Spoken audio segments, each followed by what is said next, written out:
আমাকে নিয়ে কখনো শপিং করতে যাবেন কিনা? আপনাকে নিয়ে আমি দুবাই যাব। দুবাই যাবেন। বয়ফ্রেন্ড থাকলে কি শপিং এ যাবেন? আপনি আরেকজনের টাকা আরেকজনের সাথে কেন শপিং না, আমার তো বয়ফ্রেন্ড নেই। ঠিক আছে, তাহলে আমি এখন থেকে আপনাকে জান বলে ডাকবো। কোনো অসুবিধা নেই। তো আমি যদি আপনার কাছ থেকে এখন একটা জিনিস আবদার করি যে আমাকে নিয়ে কখনো শপিং করতে যাবেন কিনা, তাহলে কোথায় নিয়ে যাবেন এবং কি কি কিনে দিবেন? আপনাকে নিয়ে যদি শপিং করতে হয়, যে আপনাকে নিয়ে শপিং করতে, আপনাকে নিয়ে আমি দুবাই যাব। দুবাই যাবেন। দুবাই মল। দুবাই মলে দুবাই তুমি কয়েকবার গেলাম। দুবাই মলটা শুধুই মানে স্পেশালি মানে মেয়েদের জন্য, আমাদের কেনার মধ্যে কিছু নেই, শুধু ব্র্যান্ড আছে, কিন্তু সব ব্র্যান্ডগুলো দুবাই মলে আছে। আমি এর মধ্যে বালমানের টি শার্ট আনলাম। আমি তো ভাইরাল হয়ে গেছিলাম, 3-4টা টি শার্ট আনছিলাম, একদম এখানে বাটন টাটন লাগানো, দেখছেন কিনা আমি জানি না। এটা বালমানের টি শার্ট নিয়ে যে ধরনের নিউজ হয়েছে বা যা কিছু, ওটা অর্ডার আছে। যমুনা রেফ্রিজারেটর, খাবার ফ্রেশ তো লাইফ জম্পেশ। তো আপনাকে ওখানে গিয়ে আমার মনে হয়েছে যেখানে গার্লফ্রেন্ড নিয়ে আসলে খুশি হয়ে যাবে, মানে এত মেয়েদের জন্য, মানে মাইকেল কোর্স, লুইস ভিউটন, আপনাদের যেগুলো পছন্দের ব্র্যান্ড আর কি, ম্যাক, তারপর হচ্ছে ল্যান্ডকম, সব সাফোরা, সব ওখানে। আমাকে কি কি কিনে দিবেন?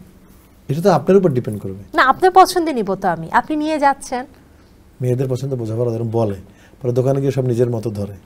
আচ্ছা, সো আপনি এই পছন্দের রিস্কে থাকবেন না?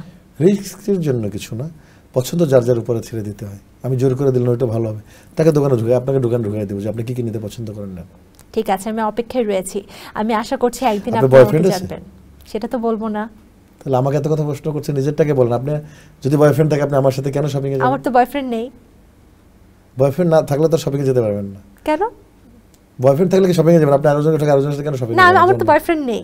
তাহলে যেতে পারবেন, তাহলে চান্স আছে। আর তাছাড়াও আমি আপনাকে আমার ভাই বানিয়ে নিয়ে যাব, আমার বড় ভাই। না, কখনো কারো ভাই হয় না। ভাই হয় না? সুন্দরীদের ভাই তো আমি নাই, আর কখনো হবেন না, ইচ্ছাও নাই। আমাকে যদি কি বেশি কোনো সুন্দরীর ভাই ডাকে, আমি বললাম যে ভাই তাইলে হচ্ছে না তোমার সাথে আর অভিনয়। আচ্ছা, তাহলে ভাই হব না আমি আপনার, মানে আপনি আমার ভাই হবেন না। তো আমাদের সিনিয়র শিল্পীদের মুখে শুনেছি যারা নায়ককে কোনো ভাই ডাকতে না, ভাই ডাকবা আঙ্কেল ডাকলে তুমি আউট। আমি তখন আপনাকে নিয়ে শপিং এর চিন্তাই করবো না। আচ্ছা, তাহলে কি বলে সম্বোধন করব আপনাকে? সেটা তো মাত্র প্রথম দিন দেখা, এরপর আপনার কথার উপর ডিপেন্ড করবে আপনি কি বলে সম্বোধন করবেন। আচ্ছা, আপনার অ্যাক্টিভিটিস এর উপর ডিপেন্ড করবে আপনি what language you will be use. ঠিক আছে, তা আপাতত ভাইই বলি। Up to you. তাহলে সুন্দরী মেয়ে এখন ভাই বলে ফেললে এটা কি হবে?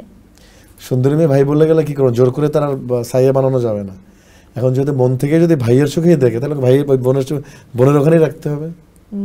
তাহলে আমি আপনার আজকে থেকে বোন হয়ে গেলাম। মানে আমার তো বোন, আমি একটা বোনের সাথে থাকি, তো আমার বোন একজনই, মায়ের পেটে। আমি একজনই বোন, আমার আর কোনো বোন কাউকে নিয়ে বানাতে চাই না। তারকাদের তো নাই। সালমান খানের একটা ইন্টারভিউতে দেখেননি যে ভাইজান, ভাই মামি ছেলেদের, আর মেয়েদের হচ্ছে বাকিটুকু জান, ভাইজান। ঠিক আছে, তাহলে আমি এখন থেকে আপনাকে জান বলে ডাকবো। কোনো অসুবিধা নেই। ঠিক আছে, জায়েদ জান, খুব ভালো মানাবে কিন্তু। জুই ঝা আছে কিন্তু, বরগত যা দুইটাই।